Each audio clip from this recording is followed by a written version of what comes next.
Naayom-ayom na ang 138 kV Cebu Mandaue line sa NGCP nga naigo sa konduktor sa VECO. Dihang nag-ugbok kini og poste sa Mayo Avenue sa Mandaue City niadtong Abril 29. Gipahibaw ni Michael Ortega Ligalig, Government Relations and Regional Affairs Lead Specialist sa NGCP nga niadtong Mayo 31 hingpit ng nabalik sa normal ang operation sa Line 1 human kini hingpit nga naayom-ayom. Subay nini sukad Hunyo 1 wa na nagpatuman og manual load drop ang NECO ug VECO sa timog isla sa Mactan ug sa mga franchise area sa VECO sa Northern Metro Cebu.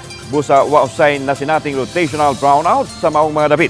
Karong adlaw Hunyo 3 aduna usay igong supply sa kuryente apan kuno galing may magubang nga power plant o may batuman nga maintenance sa mga power plants sa Kabisayan posibleng masinati na usab ang pagpidok sa kuryente. Lagi na may tabo nga nagya po yung possibility nga. Hopefully not.